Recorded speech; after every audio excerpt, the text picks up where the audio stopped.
Thank you, Trish, for the kind introduction. I just wanted to share some experience that we picked up in setting up the Robotic HPB program, and also share the institutional experience a little bit, because I think that's also important. So, as a surgeon, why do we want to develop a robotic program? Yes, it's nice to develop a complex service, improve outcomes for our patients, have high patient satisfaction. We want to do it safely. We see reputational gain. It attracts trainees. It improves staff morale. It's certainly given a buzz in theatre. I think it's a great solution to a midlife crisis, far better than getting a Ferrari. What does the institution expect? Well, they prioritize a safe introduction. They see reputational gain. You can see what Coventry has achieved. That's a great example. They see that there is clinical cost avoidance and cost efficiencies that are possible, but a lot of the time they don't accrue.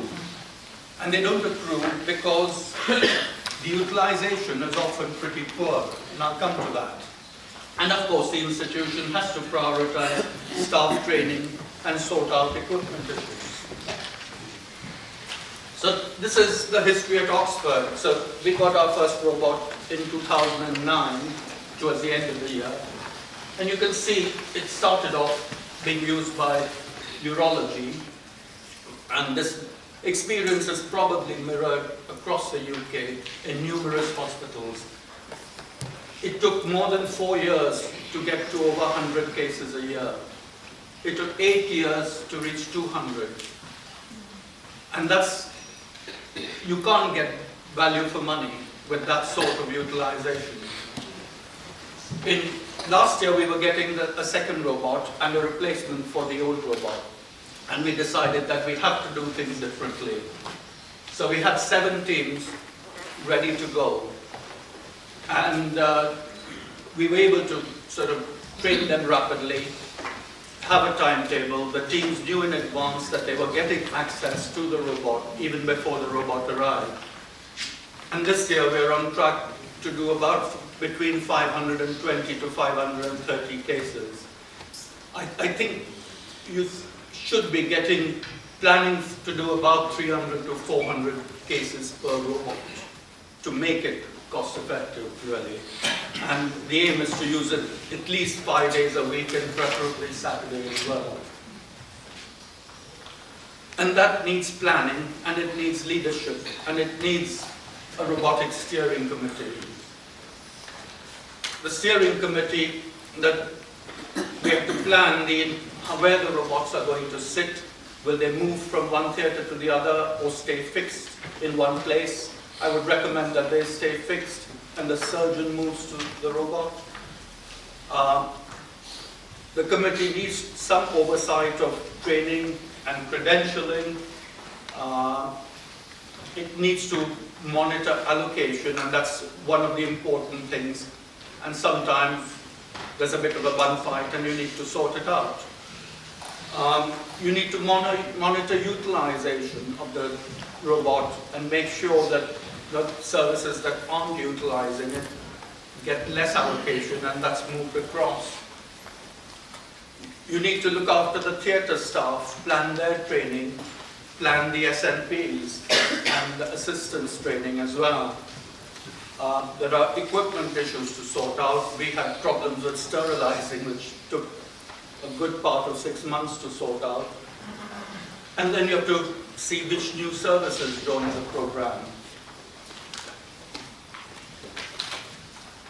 So this is how we monitor. On the left side, the graph is of how each service is doing compared to what the proposed business case and proposed model of progression was. We monitor incidents that occur in the robotic theatre. And this intuitive, by the way, is very supportive in providing a lot of this data. And I think we've been very fortunate in having excellent support from them. So So this graph is very instructive because you can immediately see the oranges are the days where the robot remained unused. So despite complete allocation of the robot every day, there's still big gaps and big opportunities. And I would recommend that sort of you look at this data every month, see where the opportunities are at your institution, and maximize use of the robot. So what did we do? We had a lead time because we knew we were getting the robot. We could prepare for it. We took a slightly different approach to Guildford. We decided that we would train 2 surgeons. We did have limited access. We only had 1 theatre a week with robotic access.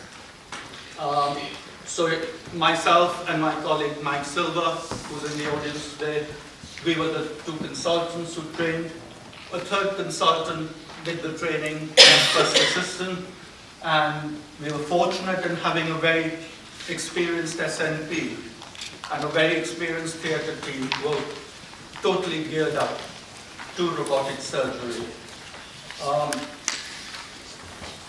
I did a lot of simulation, and I think that's really, really important. I think it's vital to be completely comfortable on the console, because when you start a robotic program, you have to keep in mind the setup in theatres, the communication between the console surgeon and the rest of the team. And just like driving a car, you don't want to be thinking of, am I putting my foot on the right pedal? That should come automatically.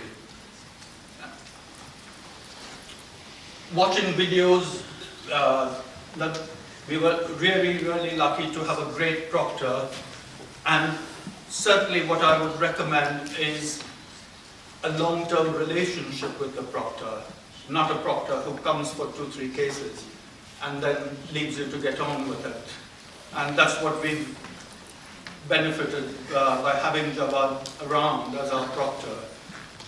He's been a constant presence. Every month I can send him a scan and say, what do you think of this? And then of course there's good case selection, good preparation, and good sort of team preparation as well. This is what we've done so far. We started last October, so it's been more or less exactly a year. And we've done around 75 cases. As you can see, some were the level 1 cases we started with. I found the level 1 cases useful, but possibly could be shorter. And again, that probably relates to the simulation training. And then we went on to level 2. So far we've done things that we would do laparoscopically. So there's nothing here that we wouldn't have tackled laparoscopically. Next. Our experience has been that actually the operative times were not longer. You can see our average average operating time for liver resection was 93 minutes console time. For distal pancreatectomy, 153 minutes. It's on par with what I would do laparoscopically. So certainly I did not find it took any longer. We had a few issues. One patient with a big liver cyst, but we put the camera and the cyst didn't exist anymore. It spontaneously burst or decompressed. We converted 2 patients, one for bad adhesions, previous laparotomies and stoma reversal, and we had to convert just after trying the first ports in. And we had one distal pancreatectomy that was converted right at the end, just to sort of get the specimen out, which was unfortunate. Post-operatively, we had one small bile leak from a duct of Lushka. in the gallbladder bed, which is very irritating. We've had one grade B pancreatic fistula, and I know that there's been a randomized trial showing no difference between suturing and stapling, but personally, in my limited experience, suturing does seem to cause less pancreatic fistulas than I used to get with stapled laparoscopic pancreatectomies. We had one slightly embarrassing case where there was a small metastasis post-chemo, and we thought we saw it.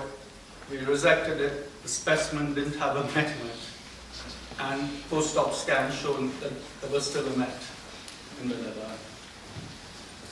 Length of stay, a mean of 3 days after liver resection, mean of 7 days after the distal pancreatectomy. Plans going forward, obviously, the main plan has been to start level 3 cases, and we have a clear structure from Javad, which he'll discuss later on. We plan to train a third consultant. We've got a new SNP who's joined with an interest in HPB. So the plan is to train him, which is a 3-year training program. He's in the audience with us. Again, the question which all of us have raised, how do we train our trainees and in what direction what does it look like? Well, in conclusion, robotic surgery is a really exciting development for HPB surgery, and it's a bit late, but it's fortunately still come at the right time. It's perfectly possible to develop robotic surgery safely and in a reasonable time frame. It's great that we now have a UK robotic proctor, because that was holding back development. Operative times, in my experience, are perfectly acceptable. We do 2 cases on a list, and we're now regularly finishing 2 hours early and wondering if we need to put a lap pulley or something on to fill the list. There is a suggestion of improved outcomes. We still need a lot more data to confirm that. And the big outstanding question, which I think as a group we should spend some time discussing today. Thank you.